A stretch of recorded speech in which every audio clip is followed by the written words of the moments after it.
ಏ ಜಾಜಿ, ಯಾಕೆ ಒಂದೇ ಸಮ ಹೀಗೆ ಓಡ್ತಿದ್ಯಾ? ಅನಾಹುತ ಆಗೋಯ್ತಪ್ಪ. ಸುಂದ್ರಮ್ಮನ್ನ ನೀರಿಗೆ ಎಸ್ಬಿಟ್ಟೆ. ಏನು ಹೇಳ್ತಿದ್ಯಾ? ತಲೆಗಿಲೆ ಕೆಟ್ಟಿದ್ಯಾ ನಿನಗೆ? ಹೌದಪ್ಪ, ನಿಜವಾಗ್ಲೂ ಎಸ್ಬಿಟ್ಟೆ. ಅವ್ರು ಇವಾಗ ನನ್ನನ್ನು ಹಿಂಬಾಲಿಸ್ಕೊಂಡು ಬಂದ್ರು ಬರ್ಬೋದು. ಯಾಕೆ ಎಸ್ದೆ? ಯಾರು ನಿನ್ನನ್ನು ಹಿಂಬಾಲಿಸ್ತಿರೋರು? ದೇವ್ರ ನೈರ್ಮಲ್ಯದ ಹೂಗಳನ್ನ ಎತ್ಕೊಂಡು ನದಿಗೆ ಎಸೆಯೋಣ ಅಂತ ಹೋಗ್ತಿದ್ದೆ. ದಾರಿನಲ್ಲಿ ಸುಂದ್ರಮ್ಮ ಸಿಕ್ತು. ನಾನು ದೇವ್ರ ಕೋಣೆಲಿಟ್ಟಿದ್ದು ಇಲ್ಲಿ ಹೇಗಿತ್ತು ಅಂತ ಅದನ್ನ ಎತ್ಕೊಂಡೆ. ಸದ್ಯ ನನ್ನ ಕೈಗೆ ಸಿಕ್ಲಲ್ಲ ಅಂತ ಅವಳನ್ನ ಎತ್ಕೊಂಡು ಹೊರಟಿದ್ದೆ. ಅಷ್ಟರಲ್ಲಿ ಆ ಮಾರಿಗುಡಿ, ಆ ಕನಕಾಂಬ್ರಿ, ರುದ್ರಪ್ಪ ಮತ್ತೆ ಅವ್ರ ಆಳ್ಗಳು ನನ್ನ ಕೈಲಿದ್ದಿದ್ದ ಸುಂದ್ರಮ್ಮನ್ ನೋಡಿ ಕಸ್ಕೊಳಕ್ಕೆ ಅಂತ ಓಡ್ ಬಂದ್ರು. ಅವರಿಂದ ಸುಂದ್ರಮ್ಮನ್ ಕಾಪಾಡೋದಕ್ಕೆ ಅಂತ ನಾನು ಓಡಕ್ ಶುರು ಮಾಡಿದೆ. ಅವರು ನನ್ನನ್ನು ಅಟ್ಟಿಸ್ಕೊಂಡ್ಬಂದ್ರು. ಇನ್ಯಾವುದೋ ದುಷ್ಟ ಕೆಲ್ಸಕ್ಕೆ ಸುಂದ್ರಮ್ಮನ್ ಬಳಸ್ಕೋತಾರೆ ಅಂತ ಬೇರೆ ದಾರಿ ಕಾಣ್ದೆ ನದಿಗೆ ಎಸ್ಬಿಟ್ನಪ್ಪ. ಏನಾಯ್ತು ಮಾರಿಗುಡಿ? ಜಾಜಿ ವಿಗ್ರಹನ ನದಿಗೆ ಎಸ್ಬಿಟ್ಲು. ಇದು ವಿಗ್ರಹನ ನದಿಗೆ ಎಸ್ಬಿಟ್ಲ? ಅಟ್ಟಿಸ್ಕೊಂಬಂದ್ರು ಪ್ರಯೋಜನ ಆಗ್ಲಿಲ್ಲ. ಇಲ್ಲಿಗೆ ಬಂದು ನದಿಗೆ ಬಿಸಾಕಿ ತಪ್ಪಿಸ್ಕೊಂಡ್ಬಿಟ್ಲು. ಅವಳು ಎಸೆಯವರೆಗೂ ನೀನೇನು ಮಾಡ್ತಾ ಇದ್ದಿ? ಪೊಲೀಸ್ಗಿರಿ ಬಟ್ಟೆ ಹಾಕೊಂಡು ಅದಕ್ಕೆ ಅವಮಾನ ಮಾಡೋದ್ರ ಬದಲು ಎಲ್ಲರೂ ಕತ್ತೆ ಮೇಯಿಸೋ ಕೆಲಸ ಇದ್ರೆ ಹುಡುಕೋಗೋ. ಒಂದು ಸಣ್ಣ ಹುಡುಗಿನ ಹಿಡಿದು ಅವಳಿಂದ ವಿಗ್ರಹ ಕಿತ್ಕೊಳ್ಳೋದಕ್ಕಾಗ್ಲಿಲ್ಲ ಅಂತಾದ್ರೆ ನೀನ್ ಯಾವ ಸೀಮೆ ಪೊಲೀಸಯ್ಯ? ವಿಗ್ರಹ ನದಿಗೆ ಬಿಸಾಕುದ್ ಕೂಡ್ಲೆ ಆ ವಿಗ್ರಹ ತೇಲ್ತೋ ಮುಳುಗ್ತೋ ಗೊತ್ತಾಗ್ಲಿಲ್ಲ. ಒಟ್ನಲ್ಲಿ ಕಣ್ಮರೆ ಆಯ್ತು. ನೀನ್ ಹೇಳಿದ್ರೆ ಹುಡುಕ್ಸೋಣ. ಏನ್ ಹುಡುಕ್ಸೋದು ಮಂಡ? ವಿಗ್ರಹ ತೇಲ್ ಹೋಗೋವರೆಗೂ ನೀವೆಲ್ಲ ಏನ್ ಮಾಡ್ತಾ ಇದ್ರಿ? ಮಾರಿಗುಡಿ, ಇದ್ರ ಅರಿವು ನಿನ್ಗಿಲ್ಲ. ಇದ್ದಿದ್ರೆ ನೀನ್ ಈ ರೀತಿ ಮಾಡ್ತಾ ಇರ್ಲಿಲ್ಲ. ಬರೀ ಕಾಕಿ ಬಟ್ಟೆ ಹಾಕೊಂಡು ಊರ್ ಸುತ್ಕೊಂಡಿರುವಂತ ನಾಲಾಯಕ್ ನೀನ್.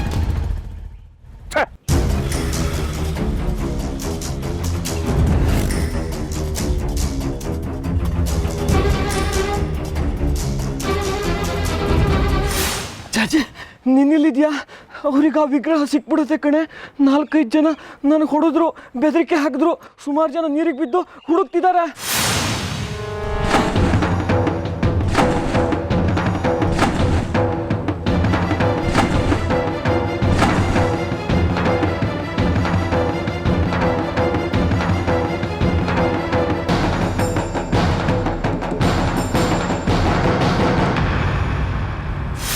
ಬಂಗಾರಿ, ನೀನ್ ಯಾಕೋ ಅವ್ರ ಕೈಗೆ ಸಿಕ್ಕ ಹಾಕೊಂಡೆ? ನದಿ ದಾರಿಯಲ್ಲಿ ಬರ್ತಾ ಸಿಕ್ಕಿದ್ರು. ವಿಗ್ರಹ ಸಿಕ್ಕಿಲ್ಲ ಅಂದ್ರೆ ಜಾಜಿಗೆ ಏನಾದ್ರು ಮಾಡ್ಬಿಡ್ತಾರಂತ ಹಾಗಂತ ಮಾತಾಡ್ತಿದ್ರು.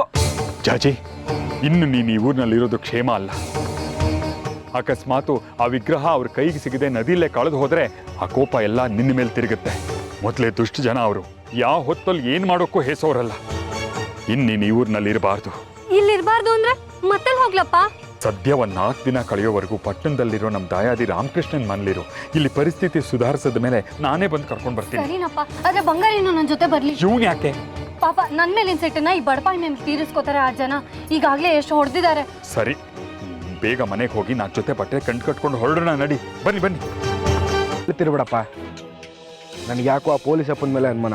ಹೋಗಿ ಒಂದು ಮಾತು ವಿಚಾರಿಸ್ಕೊಂಬರ್ಲಾ? ಇಲ್ಲ, ಆ ಪೊಲೀಸು ನಮ್ಮ ಕಣ್ ತಪ್ಪಿಸಿ ಜಾಜಿನ ಎಲ್ಲಿ ಕರ್ಕೊಂಡು ಹೋಗೋಕೆ ಸಾಧ್ಯನೋ? ಇಲ್ಲೇನೋ ಆಗ್ತಾ ಇದೆ, ಆದರೆ ಅದೇನು ಅಂತ ಗೊತ್ತಾಗ್ತಿಲ್ಲ. ಈ ಮಧ್ಯೆ ನಮ್ಮ ಜಾಜಿಗೆ ಏನೋ ಆಗ್ಬಿಡುತ್ತೆ ಅನ್ನೋ ಭಯ ಶುರುವಾಗ್ಬಿಟ್ಟಿದೆ ನನಗೆ. ಶೇಖ್ರಿ,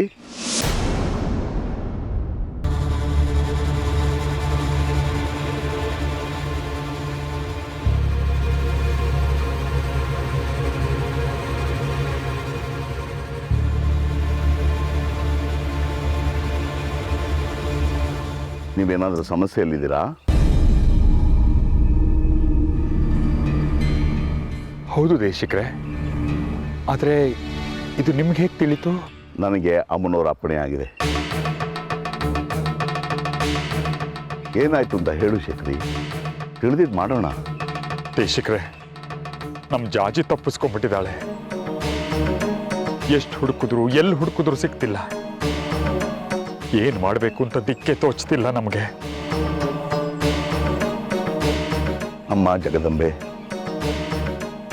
ನಿನ್ನ ಪ್ರೇರಣೆಯಿಂದ ನಿನ್ನ ಸಂಕಲ್ಪ ಏನು ಅಂತ ನನಗೆ ಗೊತ್ತಾಯ್ತು ತಾಯಿ. ನನ್ನಿಂದ ಆದ ಸಹಾಯ ನಾನು ಇವ್ರಿಗೆ ಮಾಡ್ತೀನಿ.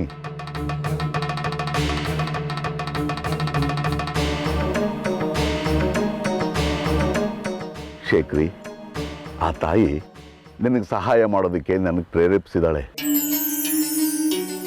ಅದಕ್ಕೆ ಮನೇಲಿದ್ದವನು ನಿನ್ನನ್ನು ಹುಡುಕೊಂಡು ಇಲ್ಲಿಗೆ ಬಂದೆ. ಸ್ವಾಮಿಗಳೇ, ದಯವಿಟ್ಟು ಈಗ ನಮ್ಮ ಜಾಜಿ ಅಕ್ಕನ ಹುಡ್ಕೋದು ಹೇಗೆ ಅಂತ ಹೇಳಿ. ಚಿಂತೆ ಬೇಡ ವಿದ್ಯಾ. ಜಾಜಿ ಎಲ್ಲಿ ಹೋದ್ಲು ಏನಾದ್ಲು ಅಂತ ಹೇಳೋದಕ್ಕೆ ನಾನಿದ್ದೀನಲ್ಲ. ಅಷ್ಟು ಮಾಡಿ ಪುಣ್ಯ ಕಟ್ಕೊಳ್ಳಿ ದೇಶಕ್ರೆ. ಮಗಳನ್ನು ಕಾಣದೆ ಜೀವ ಬಾಯಿಗೆ ಬಂದ್ಬಿಟ್ಟಿದೆ. ಜಾಜಿ ಅಂದ್ರೆ ಬರೀ ಜಾಜಿ ಅಲ್ಲಪ್ಪ. ಜಾಜಿಯೊಳಗೆ ಒಬ್ಳು ಸುಂದರಿ ಇದ್ದಾಳೆ. ಸುಂದರಿ ಅಂದ್ರೆ ಯಾರು? ನನ್ನ ಮಗಳು. ಅವಳು ಬರೀ ನಿನ್ನ ಮಗಳಲ್ಲಪ್ಪ. ಅವಳ ಹಿಂದೆ ಶತಶತಮಾನಗಳ ಇತಿಹಾಸ ಇದೆ, ಜನ್ಮ ಜನ್ಮಾಂತರಗಳ ನಂಟಿದೆ. ಆ ಅಂಟಿನ ನಂಟು ಕೆಲವು ಸಲ ಅವಳ ದಾರಿನ ಕುಂಟು ಹಾಗೆ ಮಾಡುತ್ತೆ. ಆದರೆ ಅದರಿಂದ ಅವಳ ಜೀವಕ್ಕೆ ಏನು ಅಪಾಯನೂ ಆಗೋದಿಲ್ಲ. ಯಾಕೆಂದರೆ ಅವಳು ಇಡೋ ಪ್ರತಿ ಹೆಜ್ಜೆಯಲ್ಲೂ ಅವಳ ಜೊತೆ ಅಮ್ಮನವರಿರ್ತಾರೆ.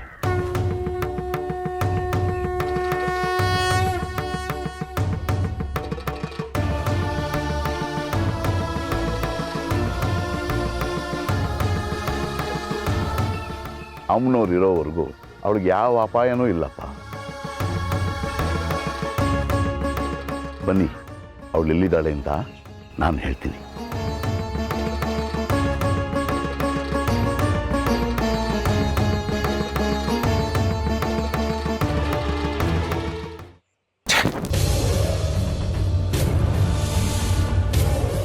ವಿರೂಪಾಕ್ಷ, ಆ ಮಾರಿಗುಡಿಯಿಂದ ಇನ್ನು ಯಾವುದೇ ಕೆಲಸ ಆಗೋಲ್ಲ ಅಂತ ಅನಿಸ್ತಾ ಇದೆ. ಸಿಕ್ಕ ಅವಕಾಶಗಳನ್ನೆಲ್ಲ ಬೇಕಂತಲೇ ತಪ್ಪಿಸಿದಾನೆ ಆ ಮಾರಿಗುಡಿ. ಸುಮ್ಮನೆ ಅನುಮಾನ ಪಡೋದ್ರಲ್ಲಿ ಏನು ಪ್ರಯೋಜನ ಇಲ್ಲ ಕಡಿಕೆ. ಎಲ್ಲವನ್ನು ಕೂಲಂಕುಷವಾಗಿ ವಿಚಾರ ಮಾಡಬೇಕು, ಆಮೇಲೆ ಮಾತಾಡಬೇಕು. ಸತ್ಯದ ತಿರುಳು ಎಷ್ಟಿದೆ ಅಂತ ನೋಡಬೇಕು, ಆಮೇಲೆ ಮಾತಾಡೋದು ಎಲ್ಲ ರೀತಿಯಲ್ಲೂ ಒಳ್ಳೇದು. ಯೋಚಿಸೆ ಮಾತಾಡ್ತಿದ್ದೀನಿ ವಿರೂಪಾಕ್ಷ. ಅರಿಹಂತಪುರದಲ್ಲಿ ಸಿಕ್ಕ ವಿಗ್ರಹನ ಹೇಡಿಗಳ ಥರ ಯಾರಿಗೋ ಹೆದ್ರಿ ಬರಿಗೈಲಿ ಬಂದಿದ್ದಾನೆ. ಕಾಕಿ ಅನ್ನೋ ಪಟ್ಟ ಇದ್ರು ಯಾವುದೋ ದಾಂಡಿಗರಿಗೆ ಹೆದ್ರಿ ಓಡ್ ಬಂದಿದ್ದಾನೆ. ಇನ್ನು ಆ ಚಿಕ್ಕ ಹುಳು ಜಾಜಿ ಹತ್ರ ಆ ವಿಗ್ರಹನ ಕಿತ್ಕೊಳ್ಳೋಕ್ಕಾಗ್ತಿಲ್ಲ ಅವನಿಂದ. ಇನ್ನು ಅವನಿಂದ ಏನಾದರೂ ನಿರೀಕ್ಷಿಸೋದು ವ್ಯರ್ಥ. ಅವನ ಕಾಕಿ ಕದರ್ ಏನು ಕೆಲಸ ಮಾಡ್ತಾ ಇಲ್ಲ. ನೀನು ಹೇಳೋದೇನೋ ಸರಿ, ಆದ್ರೆ ನಾವು ಈಗ ಅವನ್ನ ಬಿಟ್ಟು ಮುಂದುವರಿಯೋದಕ್ಕಾಗೋದಿಲ್ಲ. ಯಾಕೆಂದ್ರೆ ನಮ್ ಗುಟ್ಟೆಲ್ಲ ಅವನ ಹತ್ರ ಇದೆ.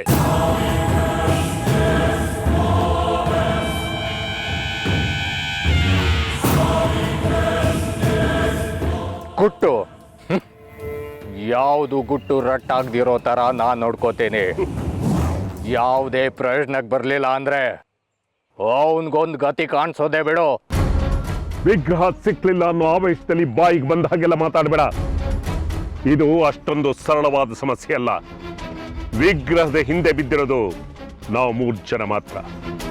ಮೊದಲು ವಿಗ್ರಹ ಎಲ್ಲಿದೆ ಅಂತ ಕಂಡುಹಿಡಿಯೋದಕ್ಕೆ ಪ್ರಯತ್ನ ಪಡು, ಆಮೇಲೆ ಮುಂದಿನ ಮಾತು.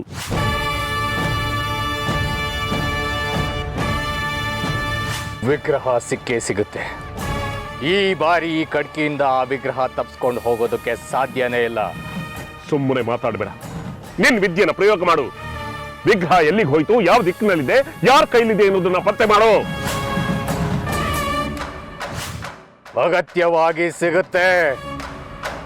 ಅದು ನನ್ನ ಕೈಯಿಂದ ತಪ್ಪಿಸ್ಕೊಂಡು ಹೋಗೋದಕ್ಕೆ ಇನ್ನು ಸಾಧ್ಯನೇ ಇಲ್ಲ. ಅದು ನಮ್ಮ ಕೈ ವಶವಾಗಲೇಬೇಕು. ಮಣಿಕಂಠ, ತಾಯಿ ಮುಂದೆ ಮಂಡಲ ಹಾಕು. ಬಲಿ ಆಗ್ಲೇಬೇಕು. ಶುದ್ಧ ಹೆಂಡನ ತುಂಬಿಸು. ಲಿಂಬೆ ಹಣ್ಣುಗಳ ವ್ಯವಸ್ಥೆ ಆಗ್ಲಿ. ಆ ವಿಗ್ರಹ ನಮ್ಮ ಕೈ ವಶವಾಗಲೇಬೇಕು.